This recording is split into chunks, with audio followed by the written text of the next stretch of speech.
Well, I must say you've been a wonderful audience. And I'd like to finish now with a little song. I can always tell if an audience is going to be good or bad. Good night.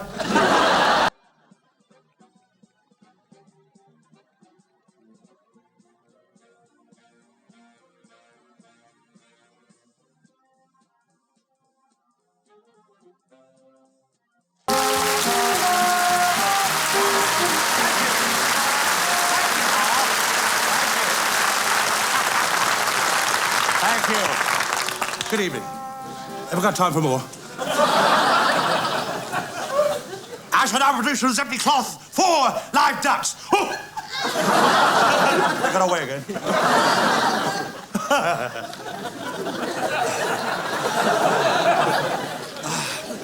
Look, see that? This one's just the same look.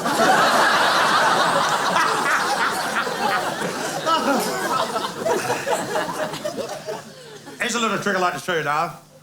It's a very famous egg and bag trick. Here's the egg, here's the bag. My teeth itch. I went to the dentist, he said my teeth are all right, but my gum's going to come out. It was so irreverent about the human condition. And because we're such... Everything about the human condition is so laughable. And that's where he touched the funny bone in me. Made me laugh so much. And I watch him now, I've got tapes of him at home, and I watch him and I just... I get a little laughing. It's so childish.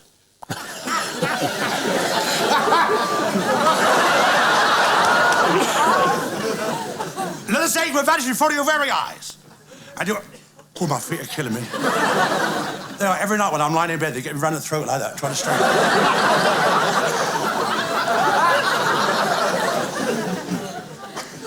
Now, I want you to watch me very, very closely. And if you see any suspicious moves, don't say anything. This egg will vanish in front of your very eyes, and you won't have the slightest clue where it's gone. And yet, on the other hand, I've got 4 fingers and a thumb.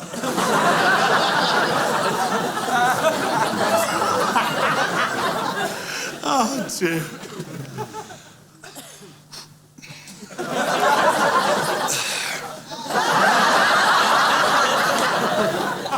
Look, vanish in front of your right. Hey, I'm just slightest clue where it's gone, haven't you?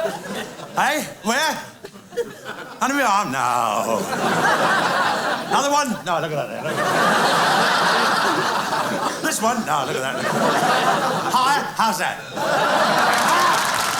You're such an anarchist and such a fool.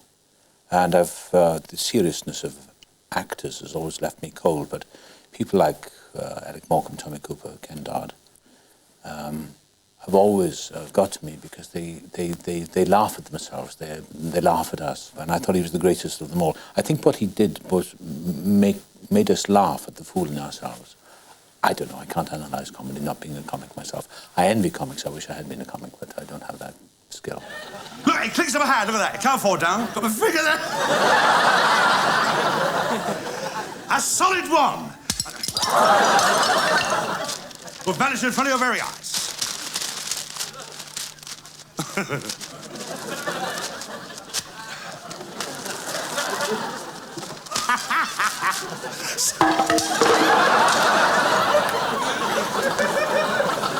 after the empty bag, I will produce a live duck.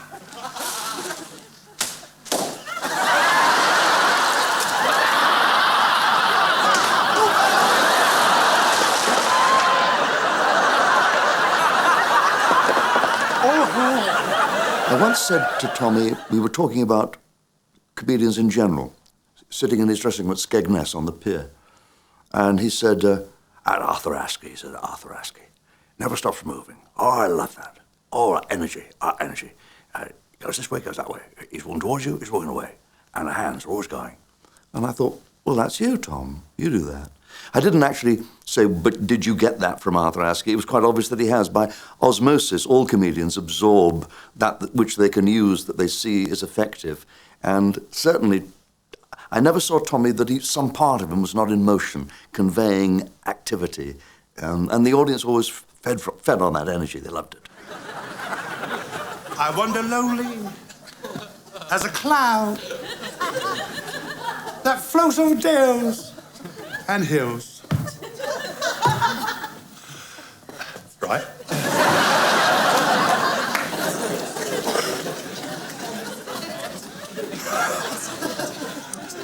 Here's a little trick. I showed my wife this. I said, look at this deer. I always call her deer. She got antlers sticking up from her head.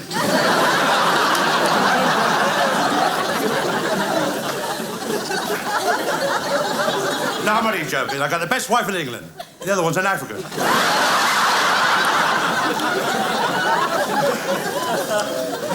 Rope Swizzers. I was married for 36 years. We had our ups and downs. But the whole thing was we were married, and I think show business came first and then the family, or the two together. A wonderful father. No complaints there at all. I suppose my first memory of Tommy the Performer, I think was one of his first ever shows. It would be a London Palladium, and there was a magician, an apparent magician came onto the stage, and he was going to do this wonderful trick, and he wanted 2 volunteers from the audience. And for my first trick, I require the assistance of 2 gentlemen from the audience. 2 gentlemen carrying hats. One was very tall, and one was very short. Have we another gentleman with a hat? Yes, right here, yes. Step this way, please, sir. They were both very formally dressed, and they had their hats. And the magician vanished an egg in each of the hats. Now here, I have a fresh white egg, which I shall break into this gentleman's hat here, like so.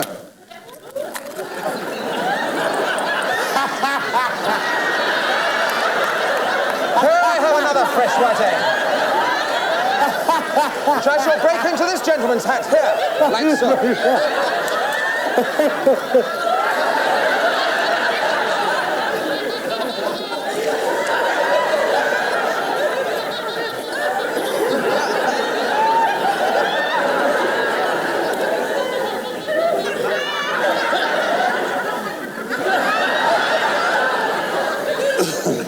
With Tom, he had that wonderful expression that he could look at things. And you see, when you do it like an idiot, and I say we're all idiots because we're making a mess of this world, and the real people I love are the people who know they're idiots. It's the people who don't know they're idiots that I'm frightened of. But Tom, you see, if you look at an object, like say I'm looking at you, now Tom would go... Now, that is just that much that differentiates between the people who have control of everything. Who just say, like, when did you last see your father? But,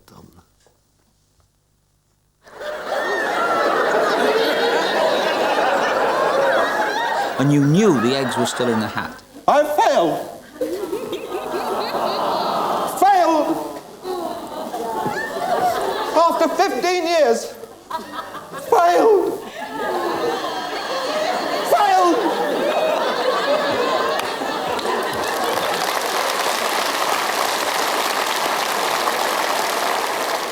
And he hung it out and hung it out. And even at home, through the glass tube, which is always the hardest thing to do, we were in hysterics.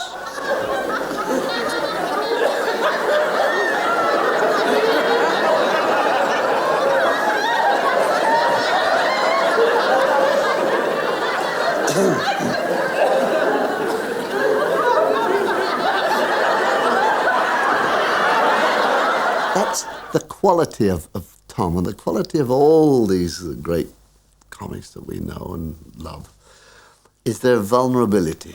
Ja, zo zijn wij. Toch ga je vrienden.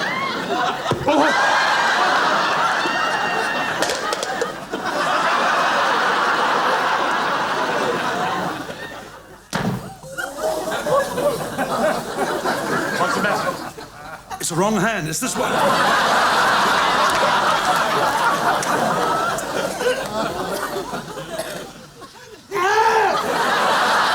The face was a call for help, wasn't it? Please help me out of this. Please, please. marvellous character, and honestly, he used to make me laugh. I remember I was going down to have lunch with Carl Giles, the cartoonist, and the train left from Liverpool Street Station. I think it was 10:30 then.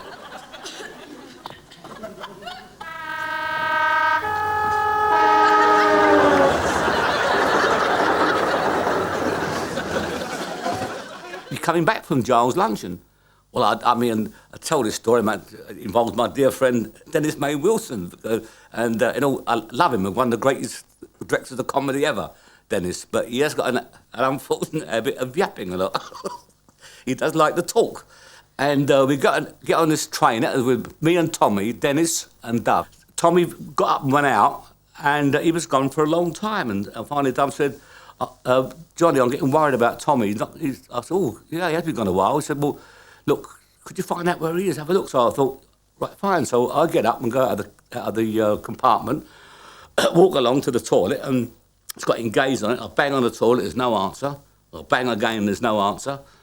And so I saw one of the guard coming along, and I said, "Look, don't make any fuss." I said, "There's probably nothing." But a good friend of mine, Tommy Cooper, went to the toilet, and he's been gone for a long, long time. I'm wondering, is there any way we can have a look in, And he said, "Yeah, sure, I've got the key." So he opened the toilet door, and he said, "Oh, hang on." He was pushing it, you see. I thought, "Oh, Christ, what's happened?" And he shoved again, and suddenly his head came round the door, and Tommy was sitting in the toilet with his back to the door, you see, his feet stretched out. He's a big man in this field. His head came round the door, and he said, "Has he stopped talking yet?" I was in Margate last summer for the summer season. A friend of mine said, "You want to go to Margate? It's good for rheumatism." So I did, and I got it.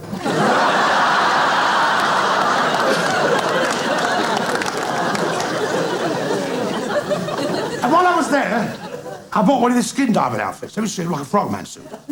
Bought the whole thing, goggles, big flippers, tank on the back. And I had a photograph taken like that and like that. Well, you never know, do you? You never know. And I went to the bay and I jumped in, because you're not supposed to dive and it's dangerous. And I jumped in like that, and I think I turned a little bit all the way down. And I went down to about 155 feet. It was lovely, very quiet. And I'm going along like that.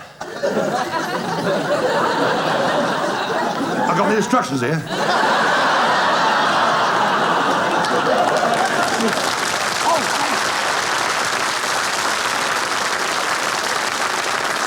And I get rid of them and I start to do that like that. And all of a sudden I saw a man walking towards me. In a sports jacket, grey flannels. I thought, that's unusual for a Thursday. So I went towards him, I was moving like lightning. And I got right up to him, I took this pad out, and I wrote on it, "What are you doing down here? Walking about in a sports jacket, grey flannels." And he took this pad from me, and he wrote on there, "I'm drowning." But I used to like the silly one-liners, like, I stood there with my wife, like that. No, she was like that. No, like that she was. And she was reading a magazine, and she showed me a photograph of a fur coat. She said, "I'd like to have that." So I cut it out and gave it to her. Ha, ha, ha, ha. She's like that, see. She said, "When we first got married, you said you could have eaten me." I said, "I wish I had now." Ha, ha, ha. I went to the doctor. I said, "What can I do?" She said, "I broke my arm in 3 places." He said, "Well, don't go back there anymore." Oh dear, oh dear. He threw the jokes away, way threw away the juggling birds, and the way he threw away the parrot that came out of the wrong sleeve and all that stuff. When he said he backed a horse at 5 to 3 and it came in at 4:20, so he would say it like that, as if the whole thing was consigned to oblivion. So the line came out as if it wasn't worth saying and tossed away. So you were always leaning forward, trying to catch the bits that he was discarding as he went. Oh, what a day I've had. I went to see my doctor. I had to, he's ill. And he said to me, he said, "Can I help you?" I said, "Yes." I said, "I got a bit of a sore throat." He said, "Open up, tall like that." And he looked at it like that. He said, "A little raw." So I went, "Ah."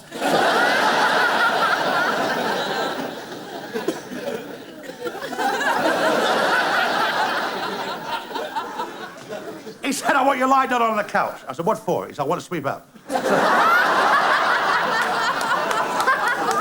So I went behind this curtain, I adjusted, he checked me all over. As I came out, I put my clothes on. He gave me a complete checkup. I said, Elias, writing a prescription. He said, no, he was looking very sad. I said, what is it? Give it to me straight. How ill am I? And he looked at me, he said, let me put it this way. Don't put on any long-playing records. And he said to me, he said, can I help you? I said, yes. I said, I get these terrible dreams. He said, what's that? I said, I keep dreaming these beautiful girls keep coming towards me. Come towards me like that. Just over like that. And I do this. I push them away. He said, what do you want me to do? I said, break me arm. Thank you very I think he wasn't a very well man.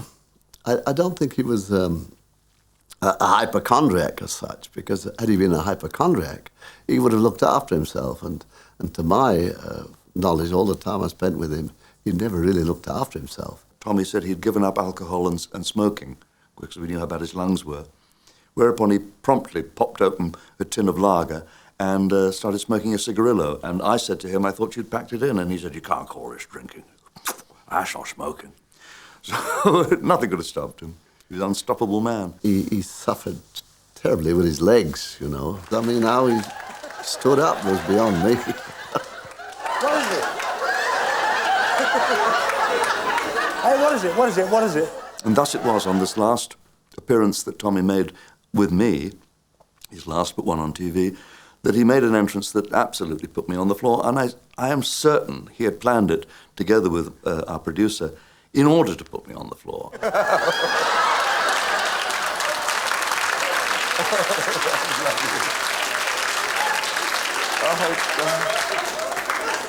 Oh, dear. I never know what's going to happen. I know. This is part of Tommy's marvellous ability to use his body.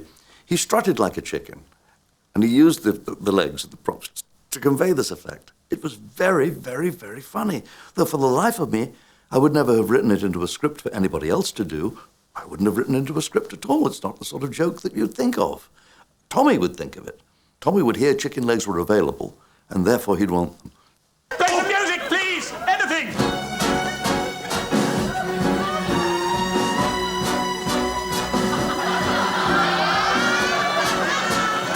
That's all right now.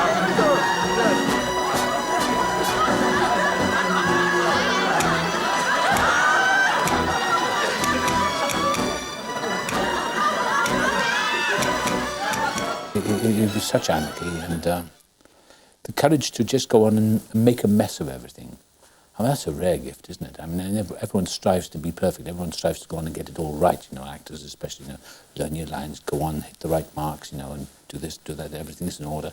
But he came on, and I'm sure it was all, I suppose, I'm told that he rehearsed methodically. I don't know how true that was. But it looked like total anarchy and total chaos. Say hello to everybody. Right, here we go then. Say hello. That's it. Say hello.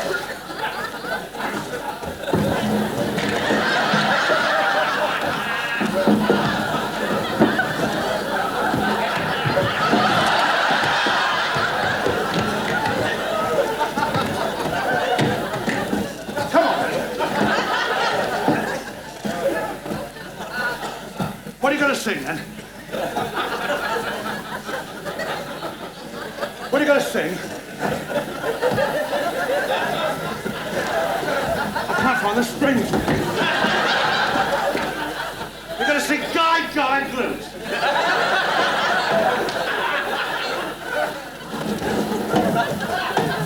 Here we go then. Guy Blues, all right? Guy!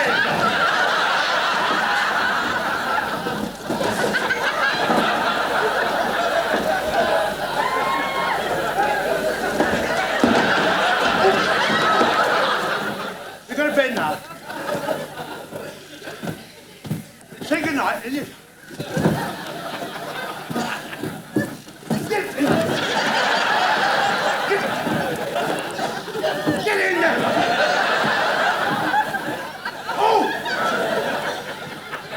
Sure. You want to sing one more song? Huh? One more song.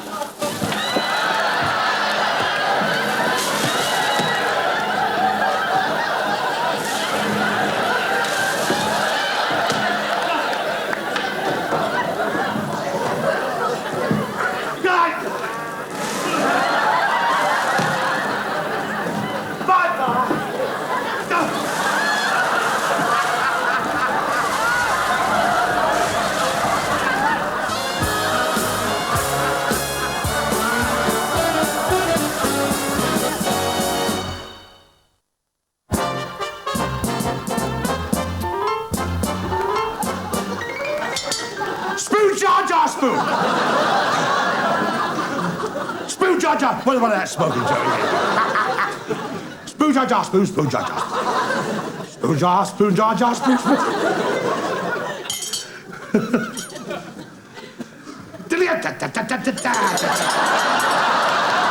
Stop!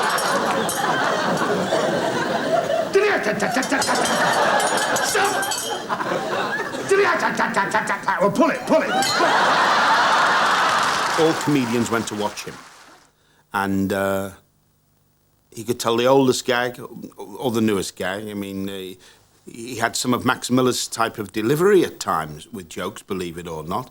And he was wonderful. And if he was on anywhere, for instance, Manchester, I remember there was a club there called Mr. Smith's. And I went in one night, and right away, Eric Morecambe was in there, Norman Vaughan, Dora Bryan, Roy Castle, and myself. And he came on, and you just laughed as soon as he came on.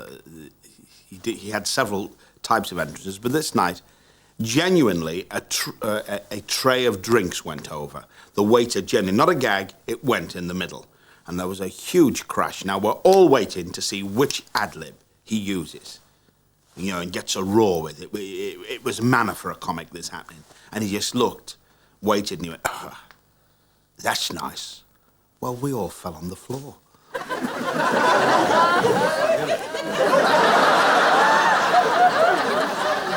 is funny. It's not you, is it?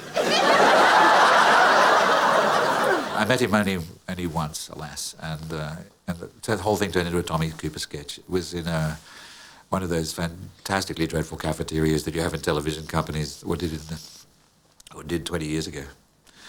And he was queuing for tea, and I was queuing for tea behind him. I did one of those, the things you should never say, like, I have to tell you this, but, you know, without you, etc., etc., ... He said, oh, that's nice. He said, you've made my day. The very moment he said, you've made my day, I spilled 6 cups of tea all over the tray and all over him. And from then on, it was a Cooper sketch of picking up cups and everything. And I thought, it wasn't supposed to be like this. Would you care for a cup of tea? Thank you.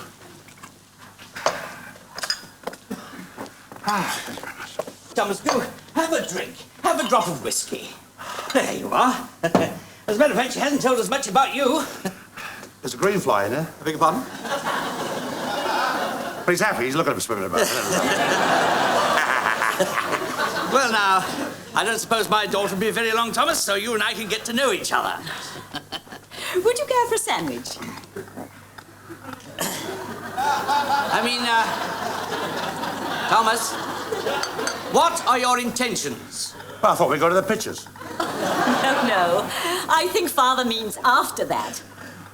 Well, between you and me, I like to drag her in her shop doorway. And with a bit of luck. Yes, quite. But that's no concern of ours, of course, is it? Here, have a cigar. There we are. That's it.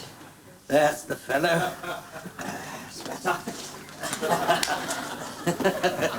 You're not eating your sandwiches.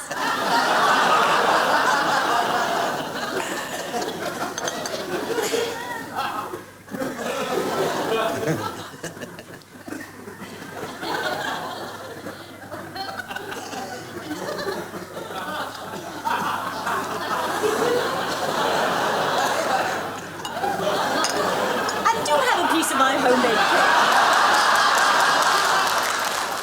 He was that very rare thing, a droll. They're very rare.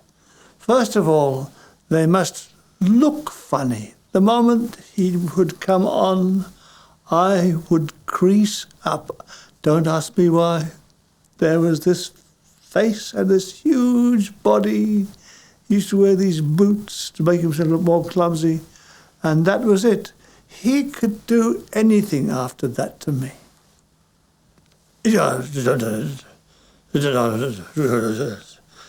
do that all night. He didn't have to do anything for me. He just was a magical droll.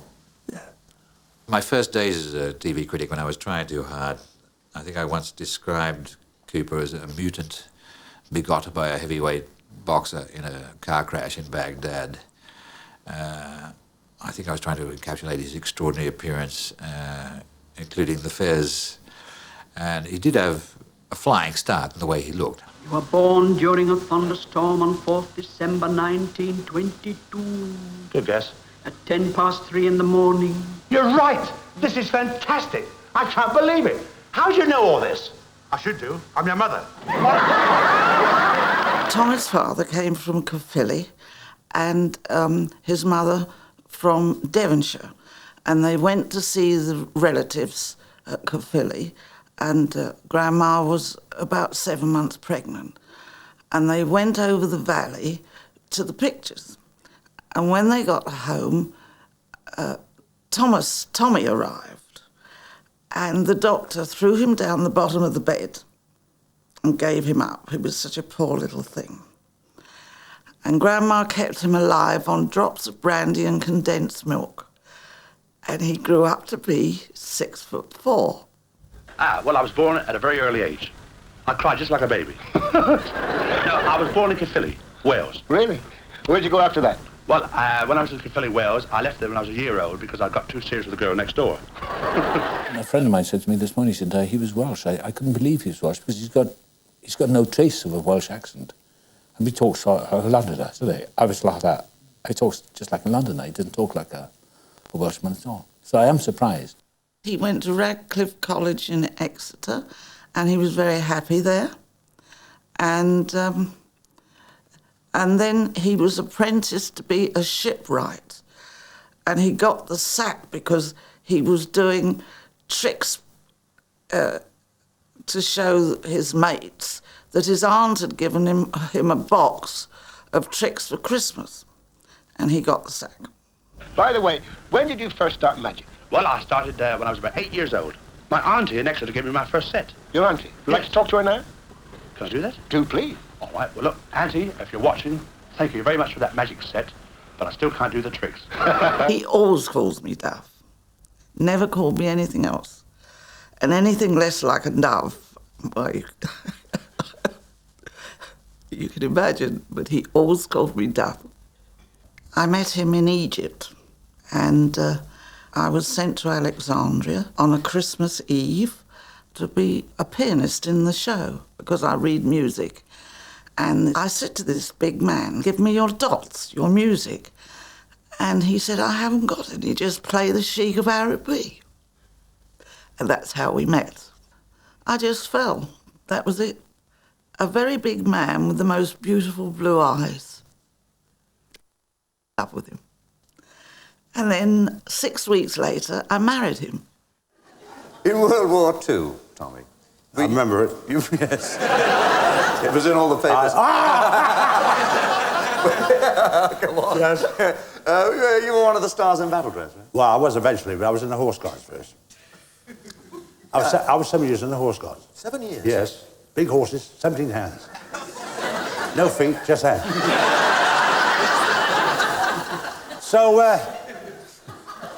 and then we used to go out on manoeuvres, and to about 4 o'clock in the morning. And when we came back, 4 o'clock, we had to clean the horse, groom the horses, do all the saddle, all the bits, and the stirrups, and everything. Then we used to go up into the barrack room. Now, there's always a barrack room lawyer, isn't it? Yeah. And he's always saying, we're not allowed to do this, we can't do this. There's always one. We're not entitled to do that. We're not entitled to do the King rules and regulations. We're not entitled to do that, I tell you that. I see, and I listened to him, clothhead. And the sergeant came in, he said, rifle inspection in 10 minutes. See? And he went out and he came, and he said, I'm not going to do mine. He said, no, I'm not going to do mine at all. And he said, no, he said, rule 28, page 28. And he went, no. And I believed him. I did, I believed him. Sergeant came in, he said, right, get your rifles ready. I stood up, I said, we're not clean.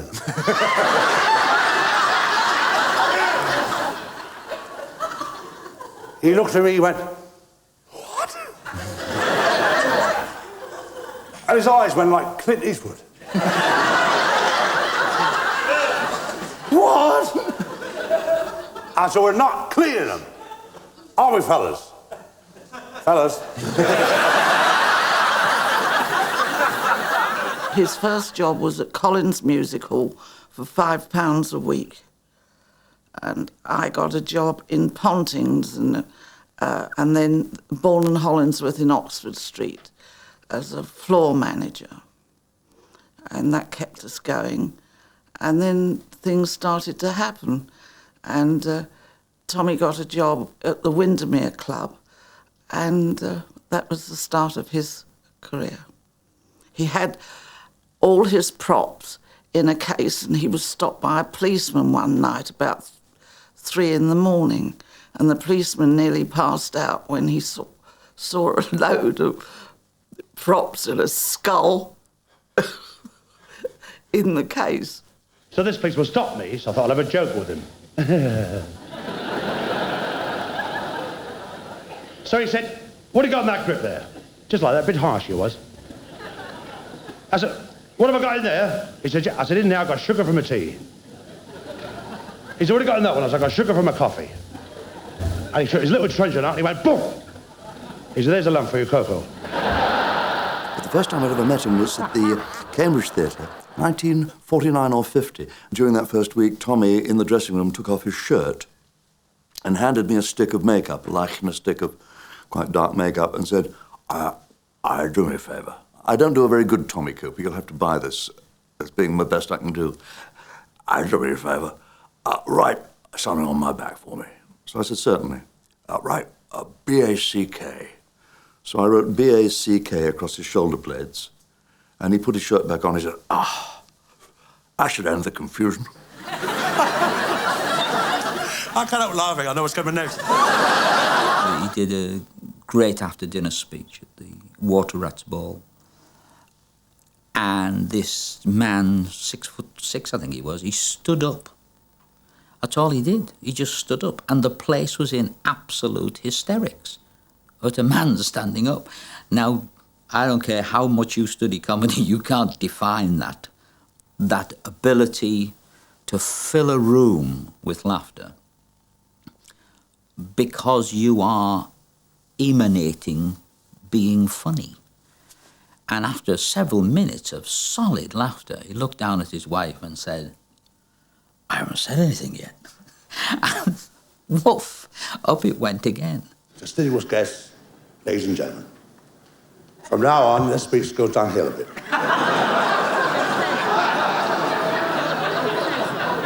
What? You've got to put your face on. Not yet, not yet. I told you to wait in the truck, didn't I?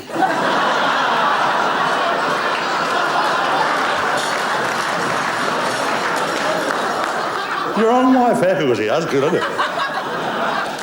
I was cleaning up the attic last week with the wife.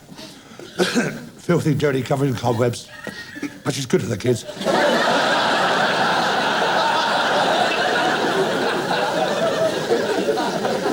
And I found this old violin. This old violin. And this painting, all painted. So I took him to an expert. And he said to me, "What you got there?" He said, "You've got a Stradivarius and a Rembrandt." Unfortunately,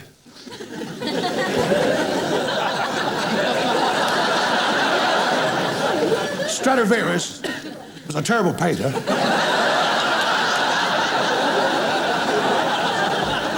And Rembrandt made rotten violins.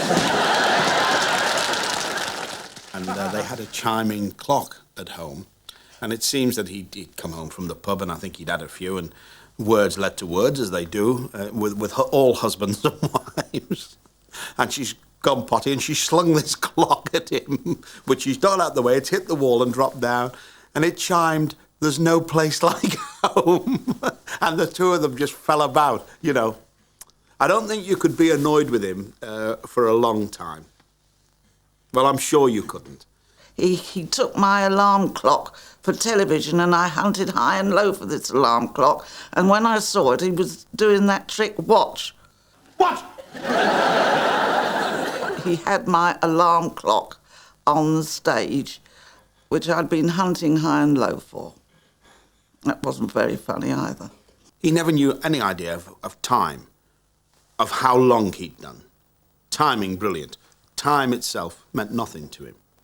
we were doing one of our shows together in a thing, and I had to meet him. I was going to meet him at in a little pub next to Thames Television at 12 o'clock. Now, 12 o'clock, there's nobody there, you see. And it's fairly good. So I thought, well, there's him, and there's the producer, and there's me. So now I'm directing it and everything, having written it. So it'd be a nice time, too. So it comes 12 o'clock, like 12:15, and it's starting to fill up a bit. And I said to him, he's late, you know. I don't like Tom when he's late. And he knows that I like people to be on time. And he said to me, you can't tell Tom off. I said, yeah, well, I think it's time I did. And because 12:30, I said, right, now I was really getting... but I said, I'll tell him when he comes. Well, obviously, Tom must have got the vibes because he knew that I like punctuality. So it's 1:45 now, it's 3/4 of an hour later, and the pub is practically full. And the door opened, and Tom stood at the door, and he had a bowler hat and his pyjamas. And he's standing at the door, and everybody looked around like that. And he walked straight up the table where I was sitting, and he stood, he said, I'm sorry, I couldn't get up. He used to be in bed, and the ITV were phoning me up, where's Tommy? And he was in bed, and I used to go crazy, pull the bedclothes off him and have a terrible row. He was always late, it was awful. He nearly gave me a breakdown. He couldn't have been early if he'd tried. I remember playing golf with him when I was a kid, and he invited us back for lunch, Dennis King, his brother and I, and we were living on, if you like, chip butties and packets of crisps and the odd lemonade, you know. We had no money or nothing. He said, come back, she's made a roast lunch. Well, I mean, it was like going home to Mum, wasn't it? You know, roast lunch and gravy and roast potatoes. And he said, he was in a rented house, you know, in Blackpool. He said, just wait here, up the lobby. And she cooked this beautiful dinner. And he said, they're not coming. They decided to play another 9 holes. She said, they're not coming. They're not so-and-so coming. And all the magic words were coming out. And she went, they're not coming? Well, I'll tell you what. And she came out, and we were in the corridor, and she went, oh, hello, boys. Isn't he naughty? And well, we fell on the floor, you know. I can see that now. That was great. He was terrible to live with before a show, because he was a bundle of nerves. And then after the show, he'd buy me flowers. And that's it. Thank you very much. And now, ladies and gentlemen, I'd like to show you this wonderful trick now from the empty vase or vase. I will now produce a bouquet of flowers. A bouquet of flowers.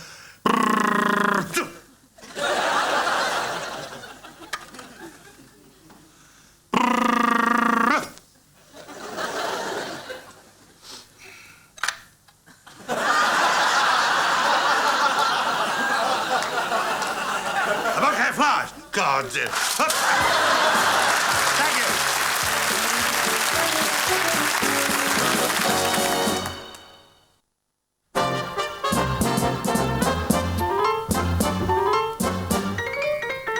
Oh, dear, oh, dear.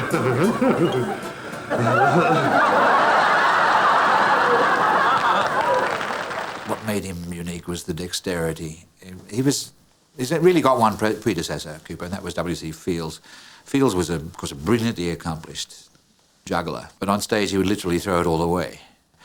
And once it started going wrong, the audience was in on it, which is always the great secret, I think, of a focused performance on stage. Just the audience will only love a performer who lets them in.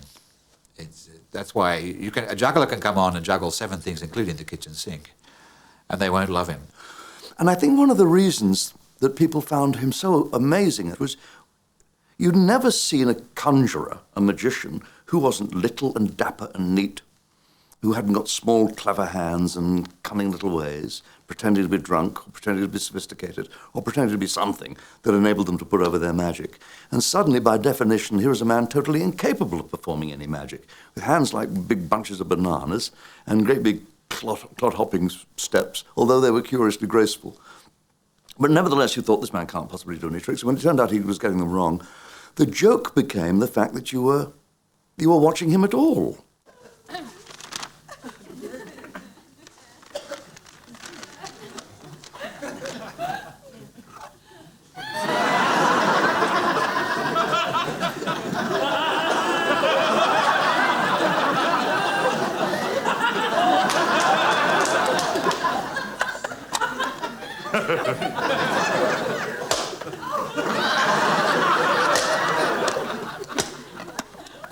I want to make the clock disappear from the box. So pull a hammer Hannibal one.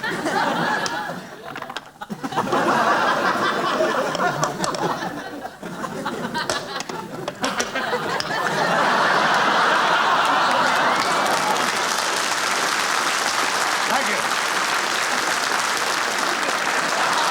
Aha! Thank you. And makes his way.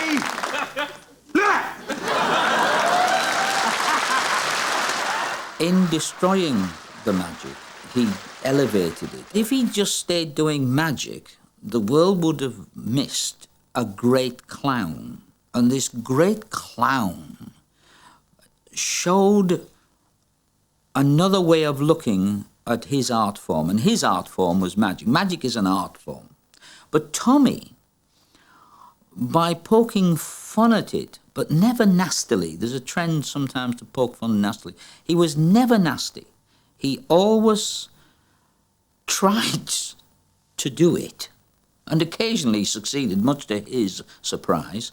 He made audiences aware that magic could be enjoyed, and therefore he elevated it.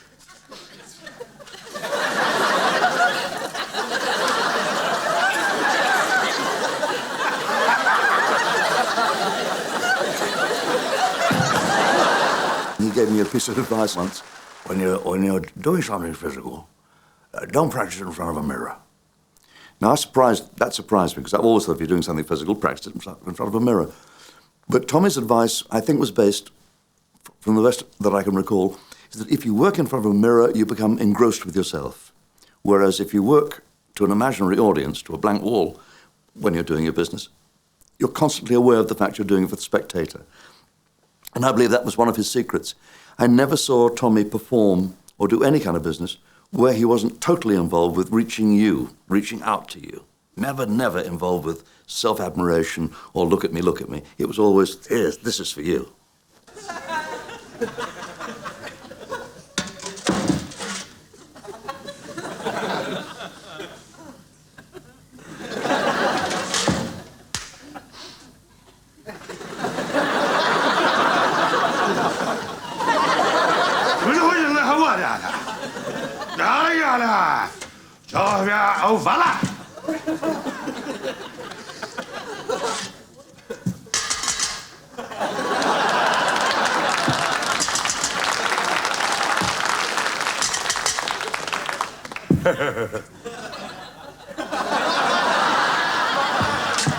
He always had a topper.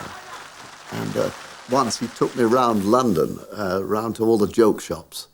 And of course, when I walked in with Tom, and there's a, "Hello, Tom, I've got a good one for you. How'd you like this? It's a nail through the finger." Like, "Oh, no, I don't like that. But how'd you like the axe?" And they always used to give him tricks, or show him little novelties. And he might say, "No, I don't fancy that. I'll see you. Anyway, Jack, bye. And bye, Tom, see you around," and go into another one. So all these little things he had that were funny tricks, like he might have an axe in his head, and he used to come on and say, "Oh, I've a shocking headache." I've got a sore head.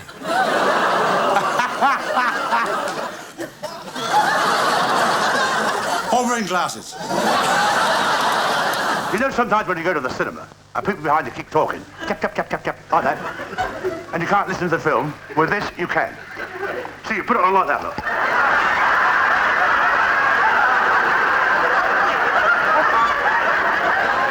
See? And you can listen to the film. And if you don't like the film, you can listen to the conversation. His joy was to amaze and delight people, like a child. Just like a child. I don't think he ever grew up, that part of him.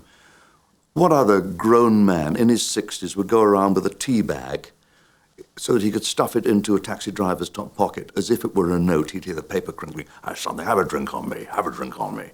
Later, the fellow, thinking it was going to be a £5 note, would discover the tea bag. It was enough for Tommy that he would discover that later. He didn't have to be there to see the man's astonishment. It was a joke. And it was the kind of joke you'd buy from a joke shop. And that's the kind that Tommy loved. Oh, this could drive me sane. This has been handed down to me by my great-grandfather. A genuine milk stool. It is. Genuine. Look, I'll show you. Look at it. He asked me what I wanted for my 60th birthday, and I said I'd like to go on the Concorde to New York. He said, so would I. So we went on the Concorde to New York, and as we were getting off, he said it was great, but he said it was like travelling in a tube of toothpaste. And he said, I'm going up the magic shop in Times Square, you go to the hotel. So off he went to the magic shop, and I went to the hotel. Well, I unpacked, and I fell asleep because of the time change and one thing and another. And when I woke up, there was no Tommy. It's on my night, is it? He couldn't remember where he was staying, so he phoned home to find out where he was staying. And as it happened, he went into a Fortis hotel, and it was their security man that brought him back. Favour straight down the bottle of glass.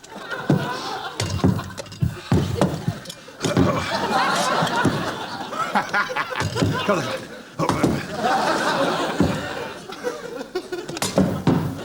He's not in the bottle without 6 spoons of glass. Oh, yeah, you are.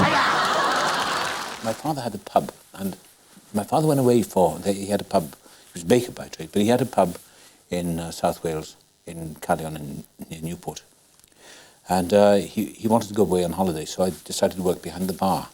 And there was a fez that somebody brought in, so I put it on, and I looked in the mirror, and Tommy Cooper was then, he was quite big then, the early 70s this was. But so I used to stand up there and do Tommy Cooper. And by the time I came back, you know, I used to have a floor show there. I used to do Tommy Cooper in the bar. And that's my first, I just remember that. That's my first time I've ever performed as Tommy Cooper behind the bar, serving in the bar. I had a lot of fun. I got a lot of laughs on that.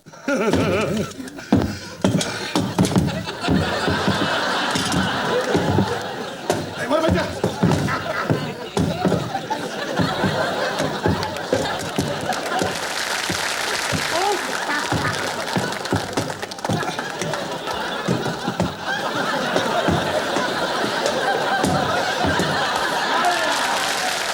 Sometimes didn't like people laughing at him. I went in the golf club at Sudbury one day, and he just said to the barman, we played a bit of golf, and it'd been great, not golf, just a wonderful morning, having a walk, and he went, I'll have a gin and tonic. And the fellow went, ha, ha, ha, ha. He went, what are you laughing at? Don't you laugh at me. I said, me loves you, you bloody love him, laughing at me. Can somebody else come on?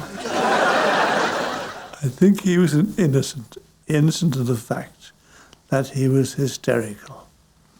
I don't think he knew it. I mean, when I used to watch him on the stage, I could see him going to this routine, but the laughter seemed unexpected to him, you know. He didn't seem to expect it, mind you. He knew it was there, but he seemed his ability to wait on the stage and do nothing between tricks. Oh, I always use Tommy Cooper when I'm working on set in a film, because people get very uptight and serious about their work and all that. So I break it up by doing Tommy Cooper jokes, especially in the first few days. I bore everyone silly. I repeat the same old jokes, but it's always good for a laugh to break the tension, you know, because people get so, you know, po-faced about it all. I was working with James Ivory on, Remains of the Day, and the first few days that's all I did with Tommy Cooper jokes and making the crew laugh. And James Ivory said, I don't know what's so funny. Who is this Tommy Cooper? You know? He couldn't get the jokes. I wish sometimes I hadn't become, I've been dubbed as a very serious actor and all that. But I'm not like that in myself. I do envy comedians. I think they're the greatest. And that's poor York. I knew him well. He went to a dance the other night. Sat all by himself in the corner. He got nobody to dance with. Recently, I played Uncle Vanya. It was a production I did with... I directed myself. It was August. It was called August. It was set in Wales. And there's a scene at the beginning with Astrov, and I started laughing about the professor. So I started putting these laughs in the middle of the scene, describing the professor's pomposity. And it just happened one night by accident. And, and I think the audience picked up on one part of it because I started laughing like Tarbuck, and I thought I'd better not go too far because I'll step outside the play and it'll make the other actors start laughing too much. So I thought I'd better not go too far, but I was tempted to. I wish I had, actually. Oh, I feel you. I like to steal you. Your heart away. More to me than Delia. And sweet Cecilia has had a day. Oh, Petulia, I think you're really so very sweet. What a sack of melia, a jellied elia that I could eat. Dance.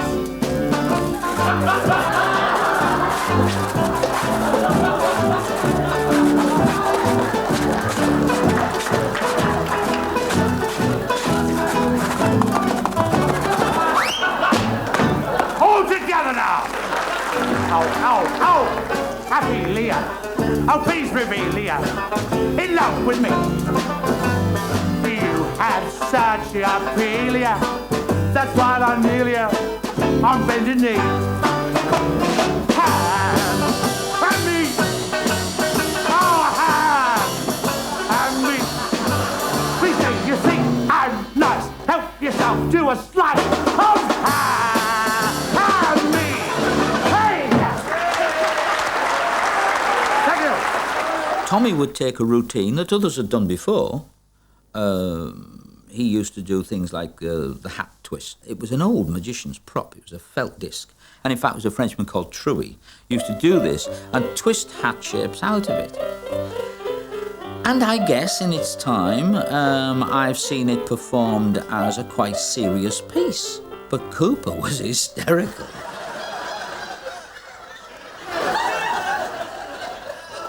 Mr. Christian. I slipped right in, didn't I? Yes. I said, are you serious? I said, yes. I said, of course I am. I said, because, you know, one can overdo it, you know what I mean? You can take things too far. And I think a joke's a joke, isn't it?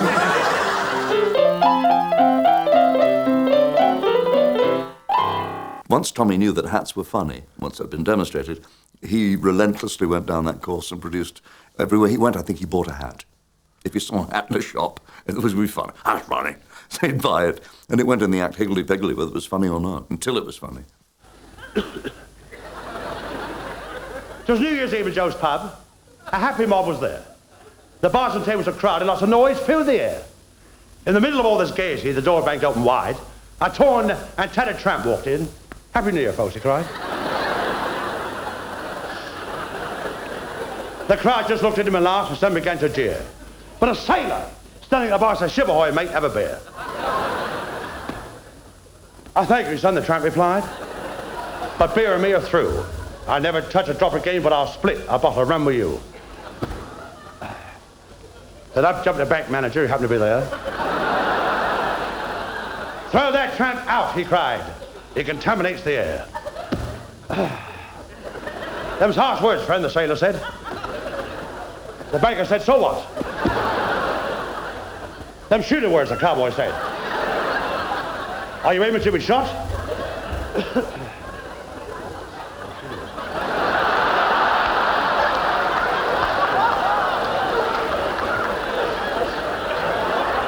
was New Year's Eve in Joe's pub. I happened to know.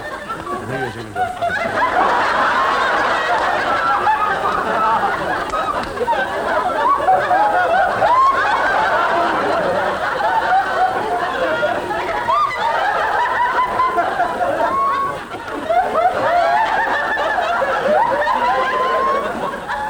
I won't be a minute. Then, up jumped a woman.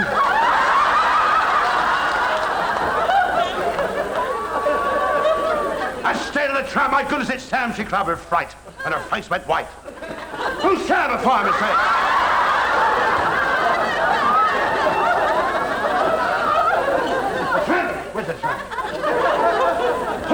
Because Aunt Sammy cried, and that painted woman once called herself my wife. Don't stuffing pod! Cowboy's head. Grab a knife, soldier cried. The fireman hit the tramp and said that painted woman is my promised bride. Nuts! Don't make me laugh! No, don't make me laugh. The tramp replied, you cannot wed that horse. Why not, said the fireman. The tramp replied, we never were divorced. It's a lie, the woman shouted. It's the truth, the tramp yelled out. Take it easy, said the sailor. I gotta get a bigger box. I can't see it. What was I talking about? Who was I up to? Tell me, I'm going to be here all night. Who was it? Sailor. Hold everything, said the sailor. Thanks very much. What the heck's it all about? Who are you? Yes, who are you? Who are you to money, the banker said.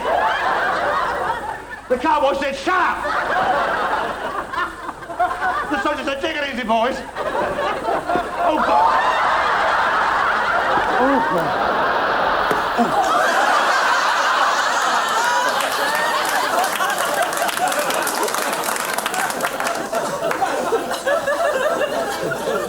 You can pad us a bit, you pad it. It's very hard. I've got to cut my head up and just pad it or something. You can cut your head right up with that. And the fireman said, I'll kill that pup. Oh! Ah! A tough guy, said a pilot. He was sent to the bar. The cowboy hit the fireman, and the fireman hit the floor. He got up straight away, looked at the woman, and said, I was a mug for you to fall. And then he hit her. My gosh, she screamed. Ah. And then the fight was free for all. In rushed the Frenchman.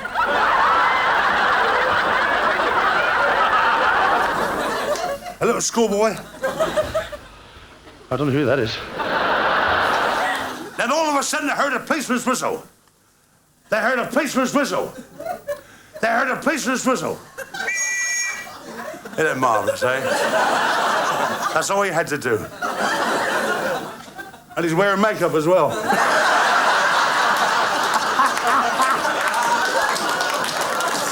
And the policeman came in and pinched the whole damn bunch. Come on, take it.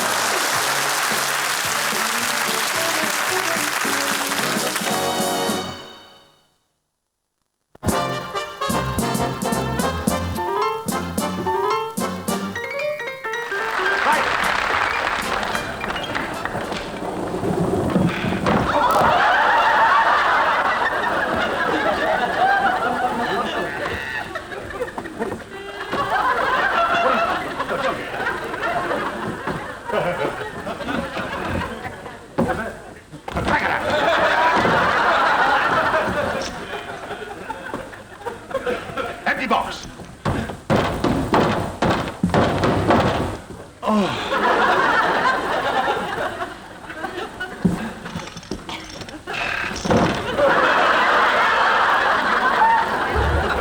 Oh, it's dark in there.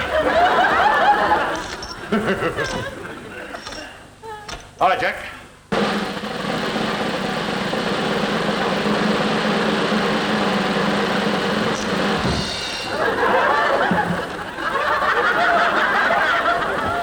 Right.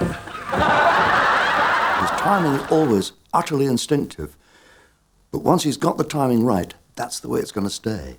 And certainly pieces of business that I loved, showing you that something was solid, the magic cabinet.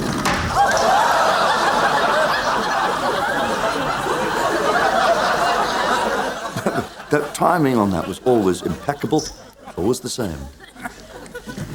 Empty! Empty! Empty!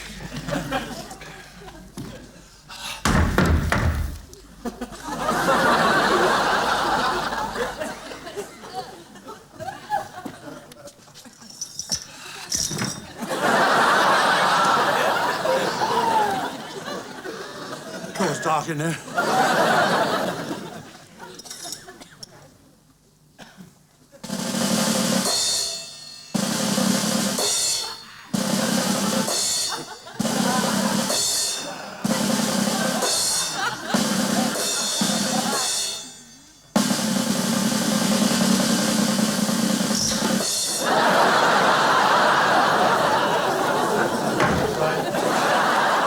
It always looked as if it had happened for the first time. Of course, that was his secret. He always made you think, even though you were waiting for him to do a trick, and when he got around to the bottles and the glasses, it still looked as if it was the first time he'd ever done it, and it could go wrong.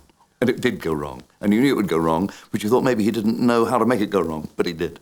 All thought out. It was, he used to spend about half an hour in his dressing room arranging all his tricks, and so that they were all there. So if he'd walk up to the tail and go, and then he'd put it down and walk away and do something else. A lot of that was worked out. He's just a very, very funny man. But I believe totally aware of what he was doing to make it funny. He had a quick brain, too. You know, he came to my office. I had about 8 or 9 people in the office. And the door opened, and Tom walked in. And of course, everybody said, "Hello, Tom, how are you?" "Hello there, how are you?" And Tom had he had an overcoat on, which it must have been worth a fortune. It was beautiful Crombie, but, tailored and everything. So I helped him off with it. He's telling a story. So I said, "Go on, Tom." And I held it up like that and dropped it on the floor, you see, at my office.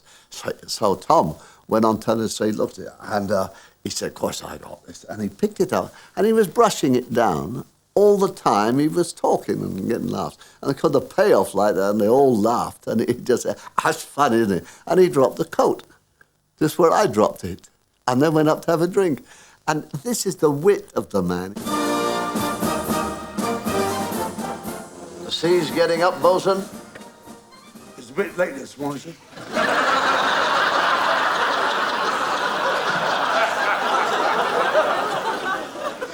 I got a feeling this whole operation is coming apart. What do you mean, sir? What do I mean? I'll get it fixed. I'll get it fixed. Okay. Right. Yeah, bosun, take the wheel. Yeah, all right.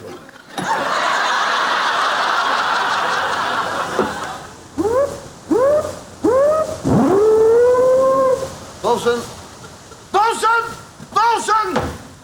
Bosun, for goodness sake! What a funny place to put a lighthouse.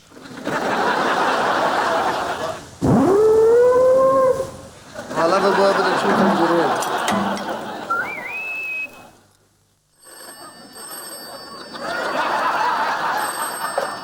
Hello? Sorry! Wrong number. It's easily done. In 1964, I did my first Royal Command, and he stole the show this night. This particular night, he was wonderful. I can see him now. He walked on with an old heater, one of those old tin heaters. They just told me, they said, go out there and warm him up. Thank you. Thank you very much. Oh, dear. I'm wearing my tails tonight. Do you like them? He was the first one to do the gag. He said, "I've brought the wife," he said. And I said, "How much is a ticket?" They said, "It's £100. I said, "How much of a programme?" They said, £6. He said, "Give us a programme, she can sit on that." Well, I mean, roaring again.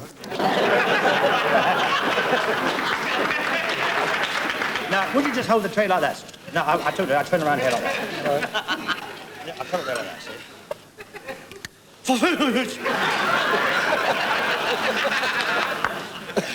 right, sir. Thank you very much. Just hold it. Just hold the tray down there. Just down there like that. That's it. Sir. Hold it there like that. How's that?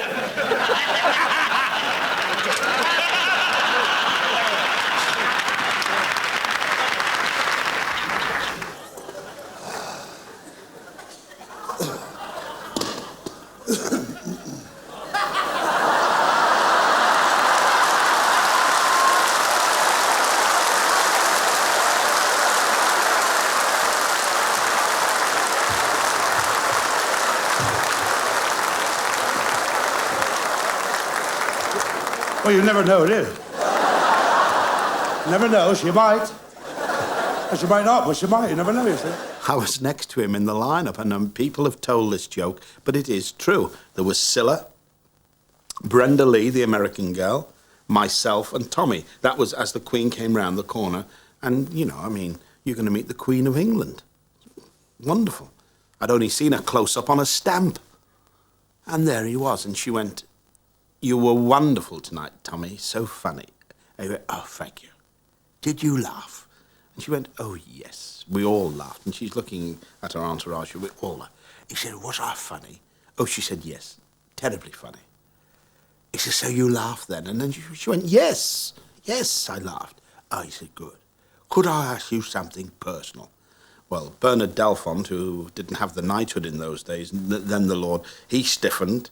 The equerry who's gone ahead stiffened, and everyone's gone. I haven't shook hand yet, so I'm thinking, oh my God, it's all going to end here. No, and she went, "As personal as I'll allow." He said, "Do you like football?"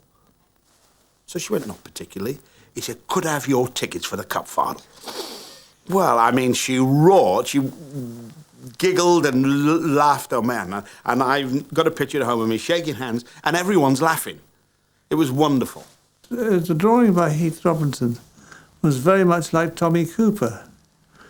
And I thought I'd like to take my chance and make a tribute to him because of this drawing, yes.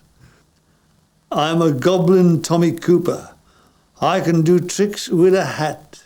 I can walk upside down with a barrow, so they've made me a water rat. I can juggle 70 skittles, dive through a rubber tire. I can sleep on the bottom of the channel. Did somebody call me a liar? I'm a goblin Tommy Cooper. I fly around the room on a mat. You ask me how I do it, I'll tell you just like that." No trapdoors!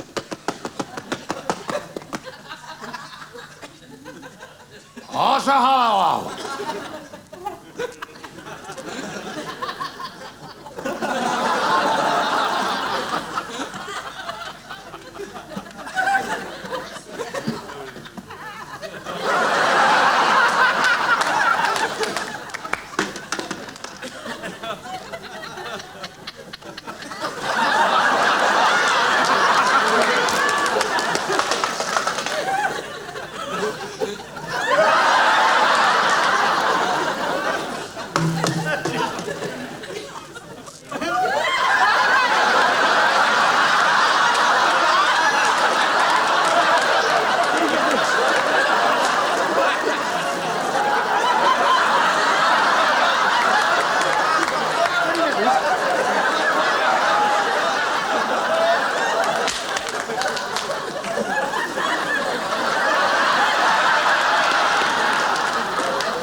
The last gag was where he could produce things from anywhere. And he had this cloak around him, and everything was produced from between his legs, you see. And he pulled up, you know, a milk churn, all daft things, you know. And the last piece was to be a ladder. And as he pulled the ladder, it just went bigger and bigger up from under his head. I came through and said, "I can't pass anything else to you, you fool." And that was the end of it. So he did the dress run, and then we came to do the show, and he was doing very, very well. And I've heard people say I knew he died. All I can tell you on that evening, the girl came along, wrapped the cloak around him and fastened it. And she looked and laughed, because he went, "Ah," and he sank down on his haunches. Now, I was watching on the monitor, because I was doing the last gag with him, and I thought he hasn't rehearsed this bit. And it looked as though, for want of a better word, he was going to do some form of levitation joke, because he had this huge cloak around him, and he just sank down there, and we watched for a minute, and the audience were roaring, laughing. There was no silence or gasp. And then the producer went, "Play the music." And they played brought the music in, Alan Ainsworth, and they called in the commercial break, and they put the curtain around him.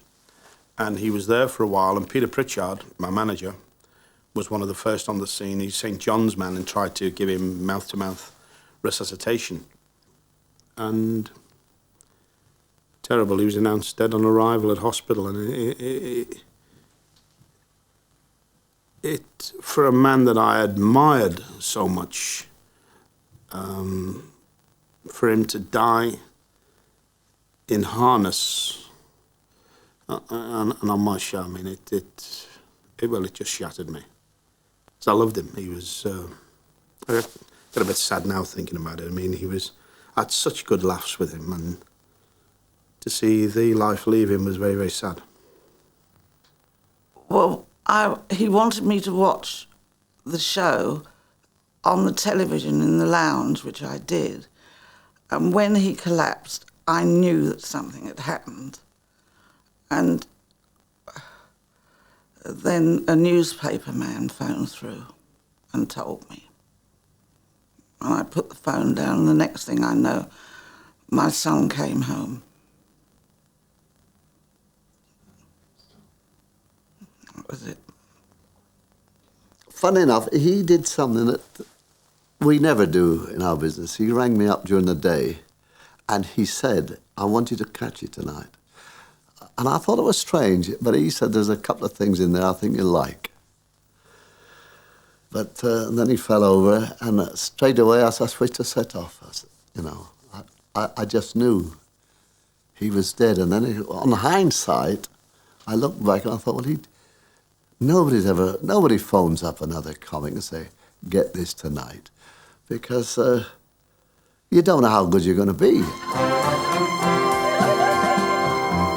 We'll meet again, don't know where, don't know where, but I know we'll meet again someday. Keep smiling through, just like you always do, until the blue sky drives the gray sky far away.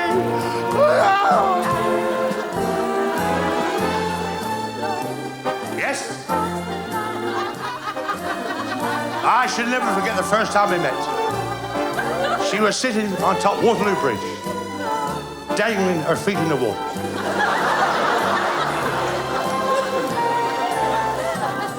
She cocked one eye at me, and I cocked one eye at her. And there we stood together, cock-up. I've no idea why I didn't attend his funeral. Perhaps I didn't want to. Yes, that's it. I didn't want to. And why didn't you want to? I didn't want. I want to remember him alive. I wanted that incredible man on the stage.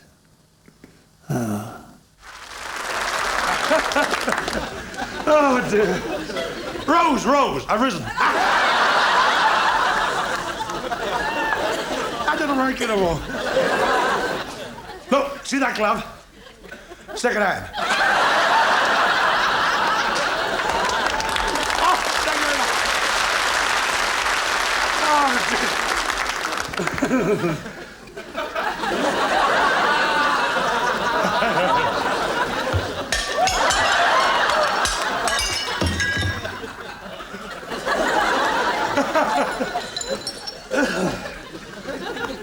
I backed a horse today, 20 to 1.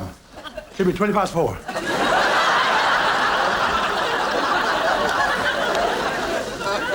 He was so late coming in, he had a tiptoe back to the stable. And the jockey kept hitting like that with a whip. Not like that, like that. Tommy was a huge man, but had an extraordinary grace about him, extraordinary beauty of movement. His little steps this way and that way, his hand movements. A delicacy was there, a grace, and that was a grace note on all the comedy that he offered us. But he did say to me one time, he said, people say, I've only got to walk onto a stage, and they laugh. And he said, if only they knew what it took me just to walk onto that stage. And I said, whatever you do, Tom, don't try to analyse it. Just thank God that he gave you that gift. He's miraculous, really. He was more than funny. He was miraculous. He was miraculously funny. Tissue, all fall down. Come on! I'm the sheik of that Ruby. Your love belongs to me. At night when you're asleep, into your tent I'll creep. The stars that shine above will light our way to love. You rule this land with me, the sheik of Araby. There's good comics, and there's poor comics, and there's comics you think, yeah, he's pretty good, he does okay.